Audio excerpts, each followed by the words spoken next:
When thinking of coming on safari to South Africa, you would be mistaken to think that the only option is the Kruger National Park or the private adjacent reserves like the Chobe Sands, for example.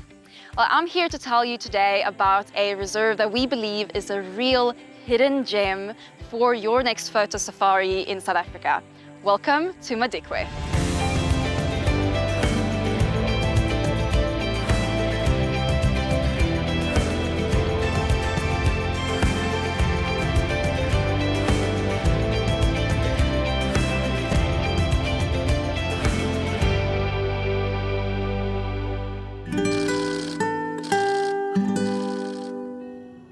My name is Karolina Norée and I'm a professional wildlife photographer working with Pangolin Photo Safaris.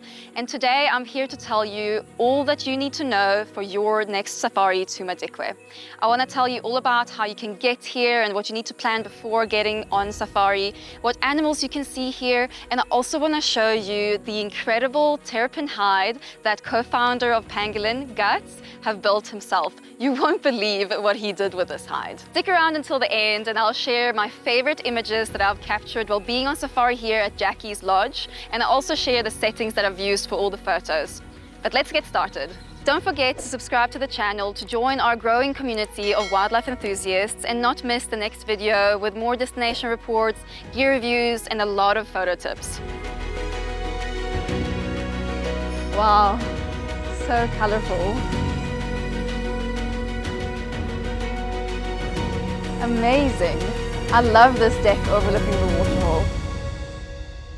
There are multiple different travel options when coming to Madikwe. Most of our guests, they fly into Johannesburg and then they either do the 1-hour chartered flight to the reserve or a 4-hour drive. There are daily flights going from Kasane to Johannesburg, so this is a great destination to combine with your Chobe safari.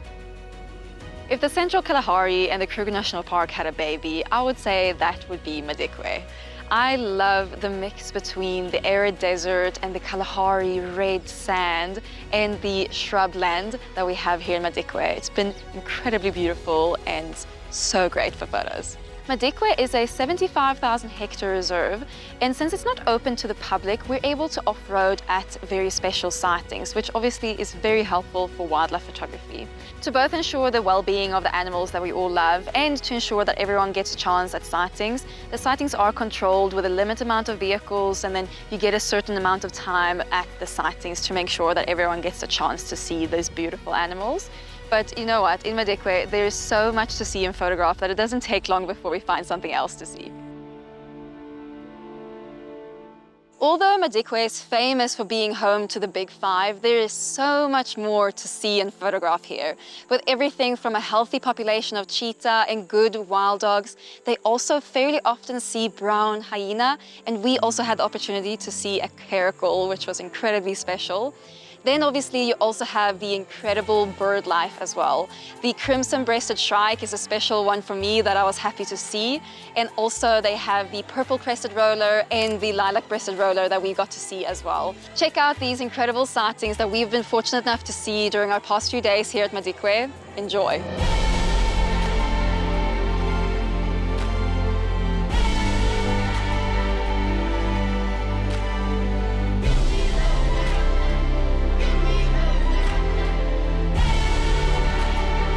So we've just found this male lion here. He's beautiful, right next to the road, and apparently he's been feeding on an elephant carcass earlier in the day that's further into the bush here.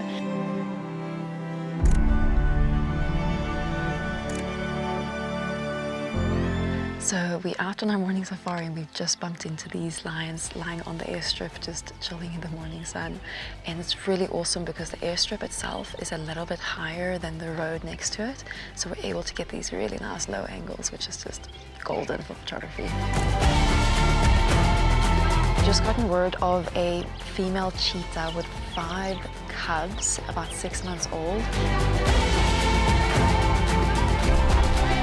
Only the second time in my life that I have seen brown hyena.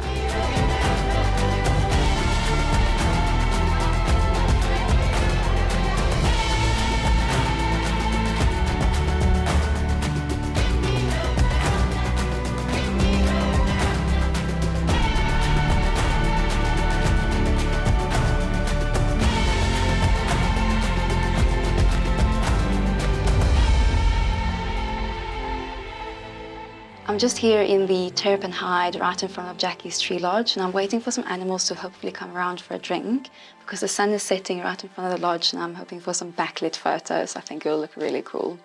Fun fact is that actually Guts, the co-owner of Pangolin, built this hide, and you can't believe what he did. He made the walkway to the hide go under the water so that when you come up here, you kind of pop up just like a terrapin, hence the name. The hide is perfectly located here right in front of Jackie's tree lodge, and it has 24-hour access, so you can come down at any time to check if there's any animals around the waterhole. And even at night, they have these amazing floodlights that help you take some really cool night photos. So we're gonna check that out after sunset as well. But while I'm waiting here for any animals to come around for a drink, I'm thinking I can talk a little bit to you about what gear I've brought with me here to Madikwe and what I recommend you bringing if you wanna come on a safari here. So obviously I shoot with Sony myself, as you've probably seen in the video, but these tips can be applied to any other camera brands as well. I've been using a couple of different lenses while I've been here at Madikwe, but I've been finding myself leaning most towards using the 300 2.8 while I've been here. Because we can off-road, we often get very nice and close to animals, so the 300 have been fantastic for that. But even something like a 70 to 200 will work really well too. I also would recommend a 200 to 600 or similar for any birders who really want to get close to those small birds. And if you have space for it in your bag, I'd recommend bringing some wider angle lens as well, like a 24 to 70 if you want to capture some landscapes, or if you have the opportunity to capture some stars as well, that would be a good option too.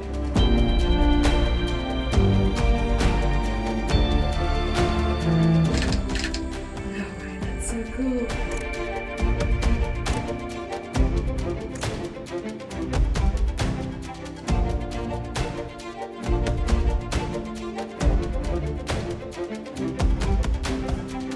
An incredible safari experience isn't only determined by what you might see on your morning and afternoon safaris. It's also determined by the time that you spend in between game drives at the lodge. And we have thoroughly enjoyed our time here at Jackie's Tree Lodge. It's been an incredible experience with amazing food, so many friendly, smiling faces and amazing hospitality. And just the lodge itself is also gorgeous with so many beautiful, vibrant colors. I can't wait to bring my guests here soon. If you'd like to visit Madikwe yourself, check out the link below for some of the packages with Pangolin Safaris, or get in touch with one of our safari planners to start planning your trip. Thank you very much for watching, and before you go, check out some of my favorite images from Madikwe.